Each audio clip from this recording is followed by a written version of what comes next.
O descobridor das células foi Robert Hooke, que, observando um pedaço de cortiça em 1665, notou uma membrana dura. Ele descreveu a estrutura da cortiça como semelhante a um favo de mel, composta por pequenos compartimentos, batizados de células. Na mesma época, outro microscopista, Nehemias Grau, observou atentamente tecidos vegetais e reconheceu que eram de natureza esponjosa. Mais tarde, em 1676, usando outro microscópio, Anthony van Leeuwenhoek, na Holanda, conseguiu observar pela primeira vez uma série de células vivas. Bactérias, glóbulos vermelhos do sangue, espermatozoides e protozoários. Olá, gente. Hoje nós vamos falar sobre as características gerais da célula. Na realidade, uma célula é uma estrutura única. Os seres podem ser formados por uma única célula ou por tecidos compreendendo várias células. As funções, as formas, a maneira pela qual a célula se apresenta vai depender de vários fatores. O meio externo, o meio intracelular, a função desempenhada por ela, o local de ação dessa célula. Mas por que será que cada célula tem a sua própria atividade metabólica? O que será que as pessoas imaginam a diferença? Por que será que as células são tão diferentes quando se muda de tecido? Vamos ver o que as pessoas pensam a respeito disso. Vamos a uma enquete. Por que existem células, uma célula que produz leite e outra célula produz hormônio? Boa pergunta. Eu não sei te falar isso. Não sei. Cada célula tem uma função específica. Você sabe me dizer por que existem células que desenvolvem impulsos elétricos e outras realizam contrações? Não sei, cara, não sei. Não. Porque cada célula tem uma função diferente. Assim. São células nervosas, não são? Não sei. Não? Ah, umas viram órgãos e outras viram tecidos.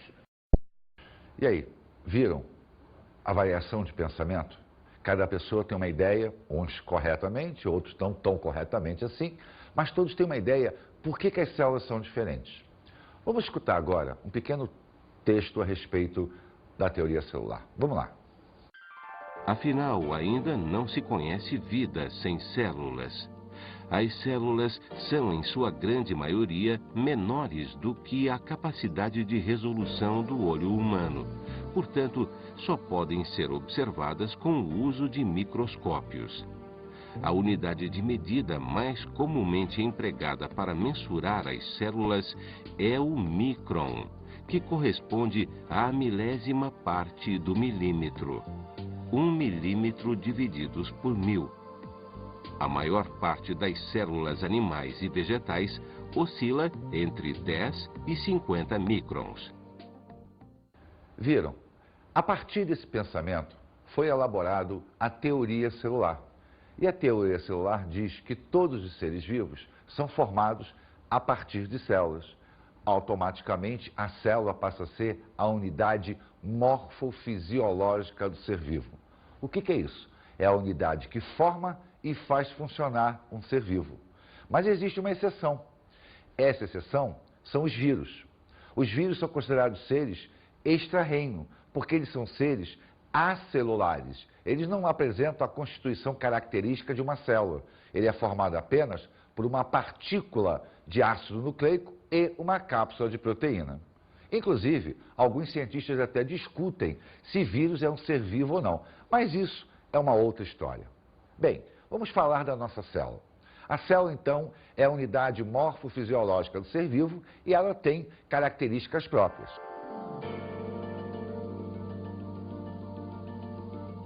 Vamos começar falando da sua anatomia geral. Ela é formada pela membrana plasmática e citoplasma. A membrana plasmática faz a divisão entre o meio intracelular e o meio extracelular. A grande finalidade da membrana plasmática é manter a integridade da célula, fazendo com que a sua constituição interna se mantenha estável, independente do que ocorre no meio externo. Mas ela não é um muro, ela não é uma parede. Ela permite que ocorram trocas entre o meio interno e o meio externo e o meio interno. E essas trocas vão acabar levando tudo que entra e saindo com tudo que sai, da onde? Do citoplasma. O citoplasma, então, é o corpo da célula. É ali que ocorre a grande atividade química da célula. É ali que serão produzidas as substâncias essenciais, serão produzidos resíduos também, que a membrana irá se encarregar de jogar para o meio externo. Então, o citoplasma é a essência da célula. Bem, mas alguém tinha que controlar todo esse movimento. Entra, então, os ácidos nucleicos. Os ácidos nucleicos, DNA, RNA, estão normalmente situados numa região chamada de núcleo da célula. Porém, nós encontramos os ácidos nucleicos também fora do núcleo, a nível citoplasmático, principalmente o ácido denominado de RNA, visto que ele executará as funções a nível celular que o DNA, que é a essência, a alma da célula, mandou que fosse executado. Então, repara que a célula é uma unidade bem estruturada. Ela possui áreas de comando, áreas de execução e a sua delimitação em relação ao meio ambiente. Mas acontece que, de vez em quando, esses processos podem falhar. Pode ocorrer uma alteraçãozinha na molécula de DNA. E quando essa alteração ocorre, nós dizemos que houve uma mutação. Então, a mutação é a alteração do código genético. Mas será que a mutação sempre é prejudicial? Não. Ocorre muitas das vezes que a mutação vai melhorar a qualidade de vida da célula, vai fazer com que aquela alteraçãozinha promovida no DNA, ao ser transmitida aos descendentes, faz com que esses descendentes estejam melhor adaptados ao meio em que aquela célula se encontra. Quando isso ocorre, nós dizemos que houve evolução. Caso contrário, a tendência é que essa estrutura seja eliminada do processo, para que a mutação não prejudique a futura geração daquela célula. Bem, se existe futura geração, é porque a célula tem a capacidade de se reproduzir. Na realidade, isso é uma característica da célula. E a célula pode se reproduzir de maneira assexuada ou de maneira sexuada. Isso vai depender da situação celular, se ela é apenas a formadora de um único ser ou se ela faz parte de um complexo de células que trabalham em prol de um único ser vivo. Porém, nós não podemos esquecer que, se a célula é a unidade morfofisiológica, além de formar, ela as faz funcionar. E quando se fala em funcionar, se fala em produção de energia, se fala em metabolismo. Acontece que o metabolismo tem duas vias. A produção pode ser de massa ou pode ser de energia. Quando a célula tem a sua atividade metabólica voltada para a produção de massa, quer dizer, produzir proteína, crescer, produzir estrutura, nós dizemos que está ocorrendo um anabolismo. Então, o anabolismo é a parte metabólica onde se produz massa, se produz matéria orgânica. Quando a célula está produzindo energia, nós dizemos que está ocorrendo um catabolismo. Então, a atividade catabólica é produzir energia. Retira a energia da matéria orgânica e produz energia para que toda a estrutura celular possa funcionar. Então, repara que a célula é pequenininha, mas ela é um complexo de atividades bioquímicas para que um ser vivo, seja ele unicelular ou pluricelular, tenha a capacidade de sobreviver no grande ecossistema denominado de Terra. Vamos ver agora a classificação das células. Inicialmente, a célula pode ser classificada quanto à existência ou não da carioteca. A carioteca é a membrana nuclear, ou seja, é uma membrana que separa o núcleo do seu citoplasma. Se a célula não tem essa membrana, nós dizemos que ela é uma célula procariota, Ou seja, a célula procariota é aquela que não possui o seu núcleo individualizado. Quer dizer, ele não tem a membrana que o separa do citoplasma, mas ele existe. É o caso, por exemplo, das bactérias, das cianobactérias ou cianofícias. Todas as células procariotas formam os seres procariontes. E os seres procariontes estão agrupados dentro de um grande reino chamado de monera. Se a célula possui carioteca, ela é chamada de eucariota. Então, a célula eucariota é aquela que possui uma membrana separando o seu núcleo do citoplasma. Então, nós temos aí um núcleo individualizado. É a maioria das células, presente basicamente em todos os reinos. Todos os animais e vegetais possuem esse tipo de separação nuclear. Então, é uma célula bastante evoluída se comparada à célula procariota. A segunda classificação seria até a ausência ou não de núcleo. Quando uma célula não possui núcleo, nós dizemos que ela é anucleada. Cuidado, anucleada é não ter o núcleo. Procariota é não separar o núcleo do citoplasma. Muita gente confunde isso, mas são duas coisas distintas. Nós teríamos como exemplo de uma célula anucleada as nossas hemácias. As nossas células sanguíneas não possuem núcleo. As células, por exemplo, que formam o bagaço do limão também não possuem núcleo. Então, são células que, não tendo núcleo, apresentarão um probleminha na sua capacidade de reprodução. A grande maioria das células são mononucleadas, possui apenas um único núcleo. Esse núcleo, então, controla todas as funções daquela célula. Mas existem células que, dependendo da necessidade metabólica delas, elas vão possuir mais de um núcleo. São as chamadas multinucleadas ou polinucleadas. Nós temos alguns exemplos clássicos do nosso corpo. Alguns leucócitos, algumas células de defesa são multinucleadas ou polinucleadas. As células musculares estriadas, a que controlam os nossos movimentos, também são multinucleadas.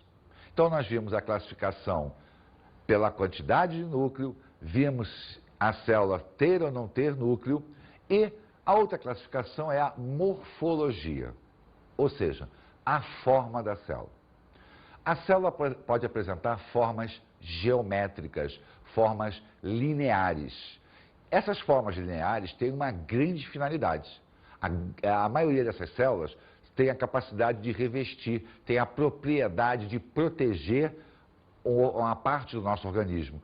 Na realidade, os tecidos formados por células geométricas, células lineares, são tecidos de revestimento. Então, nós temos várias formas: células cuboides, células prismáticas, células cilíndricas. Ou seja, essas formas são lineares para que possa ocorrer um acoplamento perfeito entre as membranas plasmáticas das várias células e, com isso, formar um tecido compacto, um tecido de proteção. E existem células de formas não lineares, células fusiformes, células estreladas. Cada uma delas terá a sua forma dependendo da função exercida. Por exemplo, as células musculares lisas têm um aspecto fusiforme. Por quê? Porque o tipo de contração exercido pela musculatura lisa, que é o movimento peristáltico, é melhorado a partir dessa estrutura morfológica da célula. Então, a morfologia celular depende e muito da função exercida por ela. As células também podem ser classificadas de acordo com seu tempo de vida. E isso se chama classificação de Bisozero. E essa classificação enquadra as células em três modelos. Uma célula pode ser lábil, uma célula pode ser estável, uma célula pode ser perene ou permanente.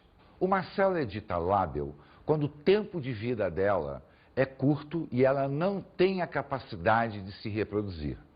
Um exemplo clássico são as hemácias. Como as hemácias não têm núcleo, elas perdem a capacidade de mitose. Ou seja, à medida que ela envelhece, ela será incapaz de se reproduzir. Consequentemente, ela nasce e morre. sem que possa gerar descendentes. Neste caso, nós dizemos que a célula é lábil. Uma célula é estável quando ela é capaz de se reproduzir.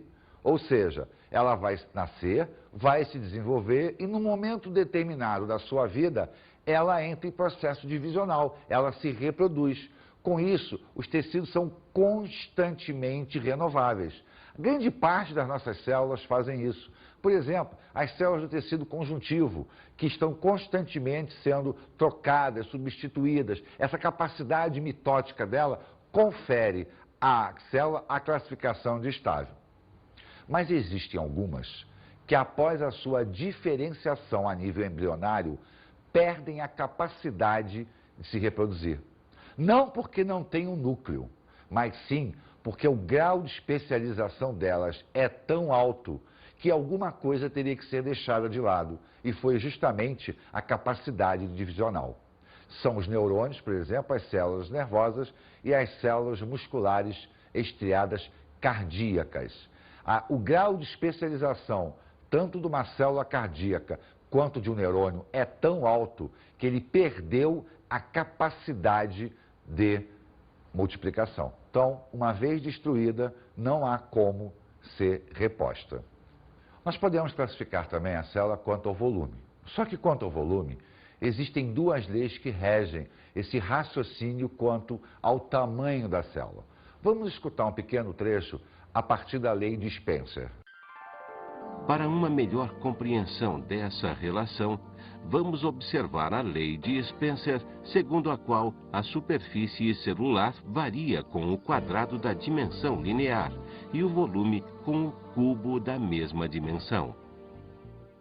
Bem, a lei de Spencer diz o seguinte, olha só. Vamos imaginar uma célula aqui que tenha um raio linear igual a 1, a sua área, sua superfície igual a 1 e o volume dela igual a 4. Quando a célula cresce, todas as dimensões vão crescer também. Só que, se eu pegar este raio aqui e dobrar o tamanho dele, o que vai acontecer com a área? A área vai ser o raio linear ao quadrado, mas o volume vai ser ao cubo. Então, a proporção aumenta consideravelmente. O volume dela cresce muito mais do que a área. Isso faz com que haja um disparo no mecanismo mitótico da célula e ela então entra em divisão celular. Por dois motivos. Primeiro, para evitar que haja um rompimento da membrana plasmática, por causa do aumento do volume. E segundo, porque o núcleo deixaria de ter condições de controlar uma célula tão grande. Então, esse aumento substancial no volume da célula dispara o mecanismo de divisão celular. A segunda lei é a lei de Driesch. A lei de Driesch, ou lei do volume celular constante, diz que o volume celular é constante nas células de um mesmo tecido em indivíduos de mesma espécie e em mesma fase de desenvolvimento, não interessando o tamanho dos indivíduos. Bem, o que essa lei quis dizer?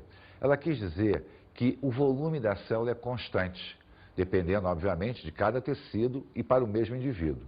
Isso significa dizer que quando esse volume aumenta, a célula automaticamente entra em divisão celular, para que esta relação seja mantida constante. Então, há uma grande diferença entre uma lei e outra. Uma vai fazer com que a célula entre em divisão quando a proporção entre a área e o volume aumenta consideravelmente. A outra diz que basta que o volume se altere para que a célula se divida e mantenha esse volume constante. Bem, uma outra classificação a nível celular é quanto ao seu tamanho. Uma célula pode ser microscópica ou macroscópica. As células microscópicas são aquelas que tecnicamente não são observáveis a olho nu, ou seja, onde a sua dimensão é menor do que 0,1 milímetros. E existem células muito pequenas realmente. As menores células que nós conhecemos são as chamadas PPLOs. Essas células são, inclusive, até menores do que alguns vírus. São, por exemplo, provocam a pneumonia. Então, existem células bem microscópicas, que é o que acontece com a maioria dela, porém existem células macroscópicas, aquelas células que nós olhamos e já conseguimos identificar. Um exemplo é a gema do ovo da galinha. Na realidade, a gema é uma única célula, é o gameta feminino. Então, aquela célula é uma célula macroscópica, ela é facilmente observável a olho nu. Já a célula microscópica depende de equipamento óptico, que é o chamado microscópio.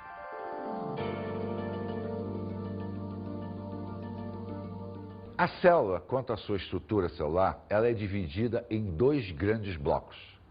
As células ditas procariontes e as células ditas eucariontes. Na realidade, essa classificação, quando a gente fala apenas da célula, o correto seria procariota, eucariota. Mas a célula forma o ser. Então, o ser é procarionte e eucarionte. Vamos começar a falar do ser procarionte, que é o mais elementar, formado pela mais elementar célula. O ser procarionte, a sua célula, não apresenta núcleo individualizado. Então, ele não tem membrana nuclear. Se ele não tem membrana nuclear, ele não possui nenhuma estrutura membranosa. Então, todas as estruturas que uma célula normal tem, a célula procariota e automaticamente o ser procarionte não possui. Ele não possui retículo endoplasmático, ele não possui mitocôndria, ele não possui complexo de Golgi, ele não possui vacúolo, ou seja, nenhuma estrutura que tenha na sua formação membranas. Porém, possui muito ribossomo. Por quê? Porque o ribossomo é responsável pela síntese de proteína e seja uma célula simples ou uma célula complexa, a produção de proteína ela é essencial para a sobrevivência e perpetuação daquela célula. Uma outra característica do ser procarionte é não ter o núcleo individualizado, que, aliás, é o que faz com que ele tenha essa nomenclatura, procarionte. Então, o núcleo não é individualizado justamente porque não tem a membrana, mas ele existe. Normalmente, existe uma área dentro do citoplasma onde ele está, é uma área mais condensada, é normalmente chamada de nucleoide. Tá? Então, as bactérias, por exemplo, possuem seu nucleoide, que é a área do núcleo. É uma área de concentração proteica maior, onde nós vamos encontrar o material genético da célula, o DNA. Já a célula eucariota, que forma o ser eucarionte, possui o núcleo individualizado. Não só possui o núcleo individualizado, como possui todas as estruturas membranosas. Acontece que a célula eucariota, ou melhor, todos os seres eucariontes, excetuando-se bactérias e cianobactérias, formam o grande ecossistema terrestre. Por isso, nós temos uma gama de células. Mas existe uma classificação básica, uma célula dita de origem animal, uma célula dita de origem vegetal. E é óbvio, se existe esse tipo de diferença, existirão também órgãos comuns, as duas células, e órgãos exclusivos de uma célula animal e de uma célula vegetal. Quando a gente fala em célula animal, nós teríamos como órgão comum, vamos ver assim, né? Comuns as células animais e também as células vegetais. Eu teria o quê? Mitocôndrias. Por quê? A mitocôndria é responsável pela produção de energia. Eu teria o retículo endoplasmático, que são redes de canais que fazem o transporte de substância no interior da célula. Teríamos também o complexo de Golgi, que faz o quê? O armazenamento de substâncias e a síntese de alguns produtos também.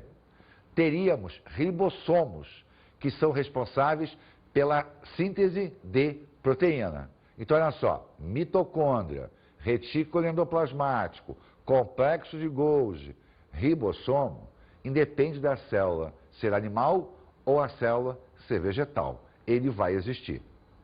Mas quando eu penso só na animal, eu vou ter órgãos exclusivos. Por exemplo, o lisossomo. O lisossomo é um órgão responsável pelo mecanismo de digestão intracelular. Bem, só faz digestão alguém que come. A célula animal, ela tem que absorver alimento. A célula vegetal, ela é capaz de produzir o seu próprio alimento. Se ela já produz o elemento essencial para ela, ela não tem que digerir. Logo, ela não vai possuir um órgão que faça digestão intracelular. Então, o lisossomo é um órgão exclusivo de uma célula animal. Uma outra estrutura também é o chamado centríolo. O centríolo é uma estrutura formada por microtúbulos de proteína que irá, entre outras coisinhas, organizar o fuso para a divisão celular. Ocorre que divisão celular com fusos é uma exclusividade de célula animal. A célula vegetal, ela tem até esses microtúbulos, mas não forma fuso para a divisão celular. Logo, se ela não forma fuso, ela não precisa ter uma estrutura própria para fazer isso. Então, o centríolo passa a ser uma estrutura de origem exclusivamente animal. E o vegetal, será que ele não tem nenhuma estrutura exclusiva? Tem. Ele tem o cloroplasto, ou melhor, os plastos de uma maneira geral, que são, em tese, estruturas de armazenamento. Sendo que, dentro desses plastos, existe um grupo chamados de cromoplastos, que são os plastos que armazenam pigmentos. E dentro dos cromoplastos, eu vou encontrar o cloroplasto, que é o plasto responsável pela atividade fotossintética. Ora, fotossíntese é uma exclusividade de uma célula vegetal. Célula animal não faz fotossíntese. Logo, eu só vou encontrar o cloroplasto em células vegetais. Então, reparem que nós temos órgãos comuns às duas células e órgãos exclusivos de célula animal e de célula vegetal. Vamos dar uma olhadinha agora num quadro que resume todas essas estruturas, mostrando quem existe em comum para as duas células e quem são exclusivos de animal ou exclusivo de vegetal. Vamos olhar esse quadro. Nós temos aqui um quadro que resume tudo que nós falamos, as estruturas, a célula animal e a célula vegetal. Então, a membrana plasmática nós encontramos na célula animal, na célula vegetal. A membrana celulósica é um revestimento externo à célula, é um revestimento de reforço, formado por celulose. Logo, não existe em célula animal, só existe em célula vegetal. Membrana nuclear, como nós estamos falando de célula eucariota, e os seres são eucariontes, tanto célula animal quanto célula vegetal possui membrana nuclear. Mitocôndria, estrutura responsável pela produção de energia. Então, ó, existe em célula animal, existe em célula vegetal. Cloroplasto, responsável pelo mecanismo de fotossíntese. Animal não faz fotossíntese, então ele não existe em célula animal, mas existe em célula vegetal. O retículo endoplasmático, seja ele granular ou agranular, existe tanto em animal quanto em vegetal. Ribossomo, que é a estrutura responsável pela síntese de proteína, existe em animal, existe em vegetal. Lisossomo, o órgão responsável pelo processo de digestão intracelular. Digestão é uma exclusividade animal, então ele existe em célula animal, mas não existe em célula vegetal. Centríolo, aquele órgãozinho que controla a divisão celular na formação dos fusos cromáticos. Não existe na animal, mas não existe na vegetal. O vacúolo. O vacúolo é um compartimento, né? Ele é um grande espaço, uma bolsa existente dentro do citoplasma. Célula animal e célula vegetal possuem vacúolo. A diferença está no tamanho. Na célula animal, ele normalmente é pequeno. Na célula vegetal, ele é bem grande. Agora, repare o seguinte, em célula animal, ele normalmente é pequeno, porque em determinadas situações especiais ele pode ser grande, como é o caso do adipócito, a célula que armazena gordura. Essa célula possui um grande vacúolo de armazenamento lipídico. É uma exceção? É, porque a maioria delas, os vacúolos são pequenos, mas esporadicamente pode acontecer de em célula animal você ter um vacúolo grande. A cromatina é um material genético, e material genético existe em qualquer célula, inclusive nas procariotas. Então está presente em célula animal e está presente em célula vegetal.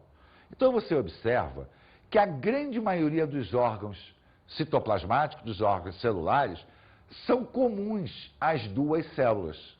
Raros são os órgãos exclusivos, tá? Eles existem, mas se comparados à gama de estruturas celulares, eles representam um contingente infinitamente pequeno.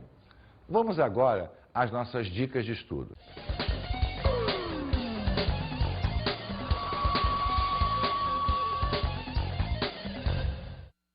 Eu diria para você o quê? Olhe a estrutura como um todo. Pegue a célula e olhe ponto a ponto todas as suas características. Analise exatamente cada ponto da evolução do processo. As diferenças, célula procariota, eucariota, o que existe numa, o que existe na outra, quais são as características de uma célula de origem animal, de uma célula vegetal. Veja as teorias, as maneiras como se classificam as células.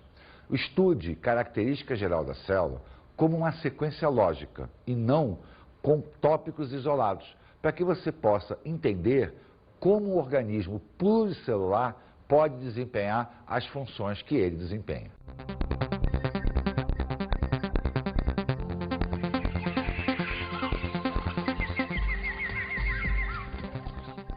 Na aula de hoje, aprendemos as características gerais da célula. Nós vimos os tipos de célula, a maneira pela qual elas são classificadas por presença ou ausência de membrana nuclear. Vimos as características quanto ao seu volume, a sua forma de vida, a seu mecanismo metabólico, de reprodução. Vimos a evolução, basicamente, de todos os pontos da célula, desde uma célula mais elementar, que é uma célula procariota, a uma célula mais evoluída, que é uma célula eucariota. Vimos também as diferenças entre as células de origem animal e vegetal, quanto das eucariotas. E observamos as características de uma célula procariota. Falamos na organização das células dos seres procariontes e eucariontes. Observamos também a evolução dos mecanismos divisionais a partir das teorias de relacionamento entre área-volume ou de volume constante. Bons estudos!